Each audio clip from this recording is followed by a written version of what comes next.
ക്ലേശകരമായ കാലങ്ങളിൽ പിടിച്ചു നിൽക്കണമെങ്കിൽ എന്ത് വേണം? വിശ്വാസം അവശേഷിക്കണം, പ്രത്യാശ അവശേഷിക്കണം, ദൈവസ്നേഹം അവശേഷിക്കണം. മനസ്സിലായില്ലേ? അപ്പോൾ ദൈവം അങ്ങനെ വരുമ്പോൾ എന്താ പറയണത്? ഈ അവശേഷിക്കണമെന്ന് വെച്ച് കഴിഞ്ഞാൽ അത് നിത്യത വരെ അവശേഷിക്കുകയാണ്. വിശ്വാസം അവശേഷിക്കുമെന്ന് ചോദിച്ചില്ലേ? അത് നമ്മുടെ ഈ ഭൂമി മാത്രമല്ല. വിശ്വാസം എന്നൊക്കെ പറഞ്ഞ ദൈവിക പുണ്യങ്ങളാണെങ്കിൽ അത് ആത്മാവിൻ്റെ കൂടെയാണ് അവശേഷിക്കുന്നത്, ശരീരത്തിൻ്റെ കൂടെയല്ല. അത് ആത്മാവിൻ്റെ കൂടെയാണ്. ഇപ്പം നമ്മൾ കൂദാശയെക്കുറിച്ച് എന്താ പറയണത്? നമ്മുടെ ആത്മാക്കളെ പുണ്യപൂർണ്ണമാക്കാൻ വേണ്ടി കാണപ്പെടാതെ ദൈവത്തെ വരപ്രസാദം നമുക്ക് ലഭിക്കാൻ ഈശോമിശിഹ സ്ഥാപിച്ച കാണപ്പെടുന്ന അടയാളം കൂദാശ എന്ന് പറയുമ്പോൾ എന്തിനാണ് കാണപ്പെടുന്ന അടയാളമായ കൂദാശയിലൂടെ കാണപ്പെടാത്ത ദൈവത്തെ വരപ്രസാദം ലഭിക്കണം? എന്തിനാണ്? ആത്മാക്കളെ പുണ്യപ്പെടുത്താൻ വേണ്ടിയാണ്. അവശേഷിക്കുന്ന വിശ്വാസം എന്ന് പറയുമ്പോൾ ഒരു രോഗം കഴിയുമ്പോൾ എന്ത് അവശേഷിക്കുന്നു? ഒരു പരീക്ഷ കഴിയുമ്പോൾ എന്ത് അവശേഷിപ്പിക്കുന്നു? ഒരു കേസ് കഴിയുമ്പോൾ എന്ത് അവശേഷിക്കുന്നു? വിശ്വാസം അവശേഷിക്കണം, പ്രത്യാശ അവശേഷിക്കണം, ദൈവസ്നേഹം അവശേഷിക്കണമെങ്കിൽ അത് അവശേഷിക്കുന്നത് നമ്മുടെ ആത്മാവിലാണെങ്കിൽ ആ അവശേഷിപ്പ് കൊണ്ട് തന്നെ ആത്മാവ് പുണ്യപ്പെട്ടുകൊണ്ടിരിക്കും. കർത്താവ് ചോദിക്കണത് വിശ്വാസം അവശേഷിച്ചിട്ടുണ്ടാകുമോ എന്ന് കർത്താവ് ചോദിക്കുമ്പോൾ കർത്താവ് ചോദിക്കാതെ ചോദിക്കുന്ന ഒരു ചോദ്യമുണ്ട്. എന്താണ്? whether there is grace persist, അതായത് കൃപ അവശേഷിച്ചിട്ടുണ്ടാവുമെന്നാണ് ചോദിക്കണത്. വിശ്വാസം അവശേഷിച്ചിട്ടുണ്ടോ എന്ന് ചോദിച്ചു കഴിഞ്ഞാൽ, പ്രത്യാശ അവശേഷിച്ചിട്ടുണ്ടോ ചോദിച്ചു കഴിഞ്ഞാൽ, അത് രണ്ടും ദൈവിക പുണ്യങ്ങളായതുകൊണ്ട് നിൻ്റെ ആത്മാവ് പുണ്യപൂർണ്ണമായോ എന്നാണ് ചോദിക്കുന്നത്.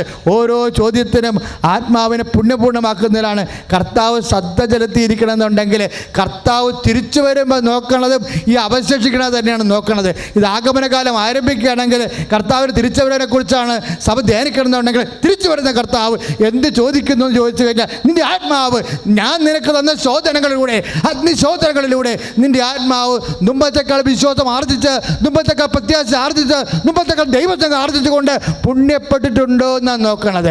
അതാണ് ധനമെന്ന് പറയണത്, ദൈവം നോക്കുന്ന ധനമെന്ന് പറയണത്. ദൈവവേദന ഒരു അനീതി ഞാൻ ചെയ്തിട്ടില്ലെന്ന് കർത്താവ് ആണയിട്ട് പറയുന്നില്ലേ? എന്തനീയ നമുക്ക് അതുകൊണ്ടാണ് പറയണത് ഒരു പരാതി പറയരുതെന്ന്. ദൈവത്തോട് പരാതി പറയരുത്. കാര്യം ദൈവത്തിൻ്റെ മൂവ്മെൻറ്റുകളും ദൈവത്തിൻ്റെ കണക്ക് കൂട്ടലുകളും ദൈവത്തിൻ്റെ കാര്യങ്ങളെ ചെയ്യുന്ന രീതികളും നമ്മൾ കാണുന്നതും രണ്ട് ഫോർമാറ്റിലാണ്.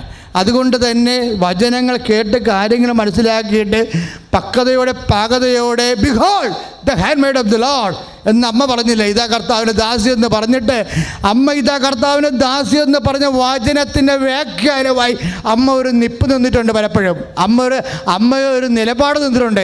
ഇതാ കർത്താവിന് ദാസി എന്ന് അമ്മ പറഞ്ഞിട്ടുണ്ടെങ്കിൽ അത് ചുമ്മാ വർത്തമാനമല്ല, അതൊരു നിലപാടാണ്, അതൊരു നയമാണ്, അതൊരു അമ്മയുടെ ഒരു സമ്പ്രദായമാണ്. എന്താണ്?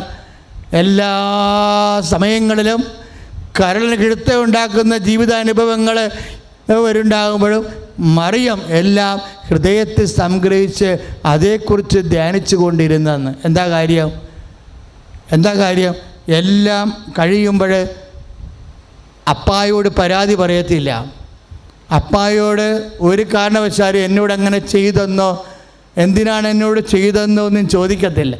അങ്ങനെ ചോദിക്കാൻ അറിയാൻ പാടില്ലാഞ്ഞിട്ടല്ല, അങ്ങനെ ചോദിക്കുന്ന ആളാണ്. ഈശോ കൈമോശം വന്നപ്പോൾ ചോദിച്ചു, എൻ്റെ ഈശോ നീ എന്താണ് ഞങ്ങളോട് ഇങ്ങനെ ചെയ്തതെന്ന് ചോദിച്ചു. പക്ഷേ അതിലൊക്കെ പെറ്റുകിടന്നപ്പോൾ അപ്പ കാര്യത്തൊഴുത്തിലായപ്പോയില്ല, എന്താണ് എന്നോട് ഇങ്ങനെ ചെയ്തതെന്ന് ചോദിച്ചില്ല. ഭൗതികമായ നഷ്ടങ്ങളിൽ അപ്പനോട് അമ്മ കണക്ക് പറയത്തില്ല. ആത്മീയമായ നഷ്ടം വന്നാൽ അപ്പനോട് അമ്മ ചോദിക്കും, എന്താണ് ഈശോ എന്നോട് ഇങ്ങനെ ദൈവവേദന ഞാനും നീയും ദൈവതിരുസന്നിധി പരാതിയോ പരിഭവമോ കണക്കോ പറയുന്നുണ്ടെങ്കിൽ അത് ഭൗതികമായ കാര്യങ്ങൾക്ക് വേണ്ടിയല്ല. എന്താണ് നിനക്കത്? ദൈവികമായ കാര്യങ്ങൾക്ക് വേണ്ടി. അപ്പാ എന്നോട് എനിക്ക് എൻ്റെ കൃപ നഷ്ടപ്പെട്ടു പോയല്ല അപ്പാ, എന്നോട് എന്താണ് ഇങ്ങനെ ചെയ്തതെന്ന് ചോദിക്കാൻ നീ മുതിർന്നാൽ അന്ന് നീ ദൈവപൈതലാകും. ദൈവപൈതലാകുമ്പോൾ അമ്മയെപ്പോലെ കൃപ നില നിറയും. അതുപോലെ നിറയാൻ തന്നെയാണ് ദൈവം. അതാണ് അവശേഷിപ്പിക്കേണ്ടത്, അതാണ് കൃപ. ആ കൃപ അവശേഷിച്ചിട്ടുണ്ടാവും. ആ കൃപ അനുസരിച്ചുകൊണ്ട് ആത്മാ പുണ്യപ്പെട്ടിട്ടുണ്ട്. ആ പുണ്യമനുസരിച്ചുകൊണ്ട് നിത്യത വരെ എനിക്ക് നിനക്കും കർത്താവിനും കൂടെ ജീവിക്കാൻ കഴിയണമെങ്കിൽ ഈ നിത്യതയിൽ ഈ ജീവിതത്തിൽ നമുക്കിതുപോലെയുള്ള ക്ലേശപാഠങ്ങൾ അഗ്നിപരീക്ഷകളിൽ അതിജീവിപ്പിക്കാനുള്ള അവധാനത ആത്മാവിൽ കരുത്ത് അമ്മയിൽ നാവഹിക്കേണ്ടതാണ്. അത് കഴിയട്ടെ പ്രാർത്ഥിച്ചുകൊണ്ട് സ്തുതിക്കട്ടെ. ഹല്ലേലൂയ. ഉയർത്തിക്കൊണ്ട് സ്തുതിക്കട്ടെ. ഹല്ലേലൂയ, ഹല്ലേലൂയ, ഹല്ലേലൂയ, ഹല്ലേലൂയ.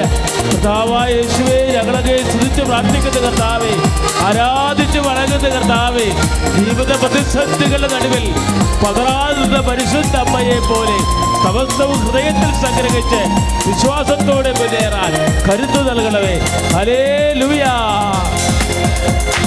പ്രിയന്റെ വരവിൻ ധ്വനി മുഴങ്ങും, പ്രാക്കളെ പോലെ നാം പറന്നുയരും. പ്രാണന്റെ പ്രിയനാം മണവാളനെ പ്രാപിക്കും സ്വർഗീയ മണിയറയിൽ. പ്രിയന്റെ വരവിൻ ധ്വനി മുഴങ്ങും, പ്രാക്കളെ പോലെ നാം പറന്നുയരും.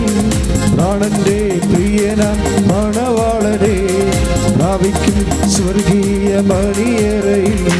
കഷ്ടങ്ങൾ സാരമില്ല, കരങ്ങൾ ഉയർത്തിയടിച്ചിട്ട് മുടിയിൽ സാരമില്ല. കഷ്ടങ്ങൾ സാരമില്ല, കണ്ണുതിയിൽ സാരമില്ല. നിത്യതേജസ്സിൻ ഘനമോർത്തിടുമ്പോൾ ജോടി നേരത്തേക്കുള്ള കഷ്ടങ്ങൾ സാരമില്ല. കണ്ണുതിയിൽ സാരമില്ല, കഷ്ടങ്ങൾ സാരമില്ല. കണ്ണുതിയിൽ സാരം. സ്തുതിക്കട്ടെ. ഹല്ലേലൂയ. കരങ്ങൾ ഉയർത്തി സ്തുതിക്കട്ടെ. കർത്താവായ ദൈവമേ, ജീവിത പ്രതിസന്ധികളുടെ നടുവിൽ വിശ്വാസം കാത്തു സൂക്ഷിക്കാൻ കർത്താവേ, ജീവിതത്തിൽ പരാജയങ്ങൾ ഉണ്ടാകുമ്പോൾ ദൈവിക കൃപകൾ നിറയാൻ കർത്താവേ, അവിടുത്തെ പരിശുദ്ധ ആത്മാവിനെ അഴിക്കണമേ എന്ന് പ്രാർത്ഥിക്കുന്നു.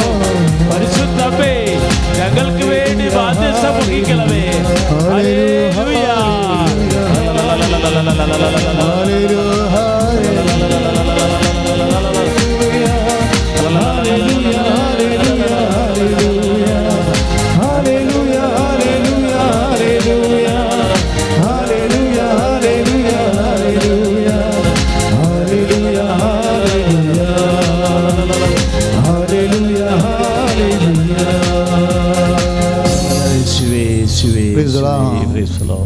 എഴുന്നേൽക്കുക.